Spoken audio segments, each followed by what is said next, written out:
video trata sobre la práctica de laboratorio realizada con estudiantes de las universidades de las Fuerzas Armadas, de la materia de fundamentos de circuitos eléctricos, en el cual esta práctica ha sido realizada por los estudiantes Armando José, Pacheco Andrés y Mojosutal Leonardo. Esta práctica tiene como objetivo implementar lo que son el uso de tensores al momento de enviar los valores de voltaje y corriente en circuitos de corriente alterna. Así que empezamos. Ya. Para entender primero lo que se definió anteriormente, hay que definir primero lo que es un fasor. En este caso, un fasor se define como un número complejo que representa una señal sinusoidal, en el cual se caracteriza por dos cosas. La amplitud es el valor máximo de esa señal sinusoidal, o el valor pico, o el voltaje pico, la corriente pico de esa señal sinusoidal, y el ángulo puede estar desfasado respecto a un punto de referencia. Este ángulo de desfase puede ser porque el fasor esté adelantado o el fasor esté retrasado. ¿Cómo se representan gráficamente los fasores? Como los fasores son números complejos, el punto tiene el dígito de lo que se representa un fasor. En este caso tiene una parte real, una parte compleja, un ángulo respecto al eje horizontal y tiene una magnitud. Ya, entonces, ¿de qué nos va a servir esto al momento de hallar esos valores en nuestros circuitos con corriente alterna? Esto nos va a reducir bastante la complejidad al momento de hallar dichos valores, ¿no? Como las señales sinusoidales varían con el tiempo, a veces nos hace un poco difícil, ¿no?, poder determinar el voltaje y la corriente en cierto punto del circuito. Entonces, pero con los fasores se nos hace más sencillo hallar esos valores. A medida que ya definimos que los fasores son números complejos, también se puede hacer operaciones con los fasores, ¿no? Donde están las básicas: suma, resta, multiplicación y división, utilizando las fórmulas, por así decirlo, de cómo se han definido para realizar dichas operaciones. Como les he dicho anteriormente, el método fasorial se realiza al momento de realizar circuitos de corriente alterna. Eso que dejar en claro es que funciona para circuitos de corriente alterna. Para corriente continua ya se ha definido diferentes métodos, varios, nodos, todos esos, pero con corriente alterna se puede utilizar el método fasorial. Al igual que los circuitos de corriente continua, esto nos permite también aplicar ya las leyes de Kirchhoff, leyes de voltajes, leyes de corrientes, de manera más sencilla. Vemos que los fasores están para ayudarnos a reducir la complejidad al momento de resolver los circuitos. Ya, un ejemplo aquí tenemos en el caso de la señal sinusoidal en su forma normal como una función variante en el tiempo, en el cual tiene un máximo positivo y un máximo negativo, pero también podemos representarlo como un fasor, que también sería un vector que tiene una parte real y una parte compleja.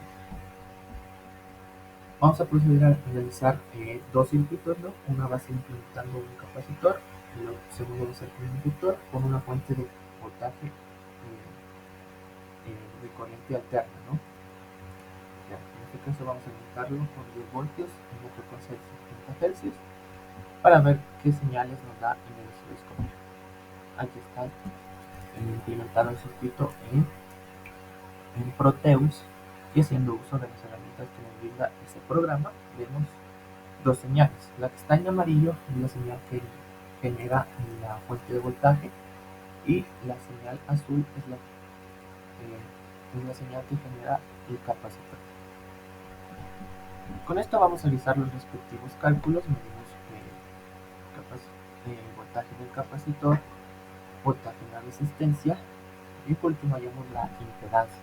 En circuitos de corriente alterna, tanto el capacitor como la resistencia actúan, ¿no?, dentro de nuestro circuito con corriente alterna, en el cual no únicamente se puede trabajar con valor de la resistencia o el valor de la capacitancia, sino que las dos están estrechamente vinculadas. Entonces, para eso se haría la impedancia capacitiva en función de la resistencia, ya que la impedancia capacitiva también se la define como un número complejo. Bien. Dejando en claro eso, vamos a proceder con los cálculos. En el caso de obteniendo la impedancia en el capacitor, nos da la velocidad angular, nos dice que calcule tres valores. Primero hallamos la frecuencia la hallamos con la fórmula de la velocidad angular, que en este caso lo definimos como 2pi por la frecuencia, hacemos un simple despeje, reemplazo de valores y ya tenemos las diferentes frecuencias. Ya, el voltaje de entrada en nuestros casos es el mismo, son 10 voltios. Ya, como vamos a ver, el voltaje del capacitor va bajando conforme va aumentando la frecuencia. El voltaje en la resistencia al contrario, ¿no? Va aumentando la frecuencia y va aumentando el voltaje de esa resistencia. Y lo mismo con la corriente en el capacitor. Y haciendo uso de la fórmula que hemos definido aquí, que está encerrada en un color rojo, calculamos lo que es la impedancia capacitiva calculada, ¿no? Igual, posteriormente tenemos la medición para confirmar que los valores son correctos.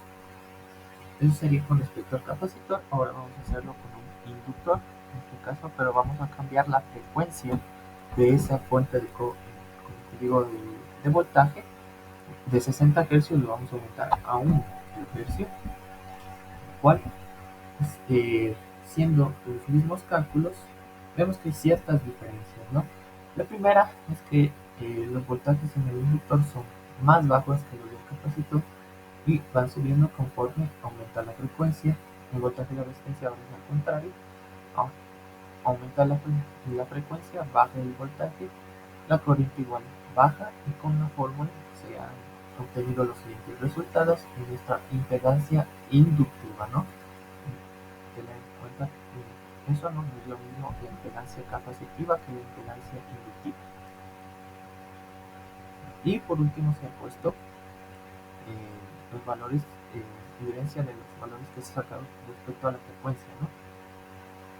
Eso para que puedan evidenciar un poco más. Como vemos, es un simple despeje con la velocidad angular, se reemplaza valores y se obtiene los resultados. 79.5 para el primer caso, 159.20 para el segundo caso y 318.30 para el tercer caso.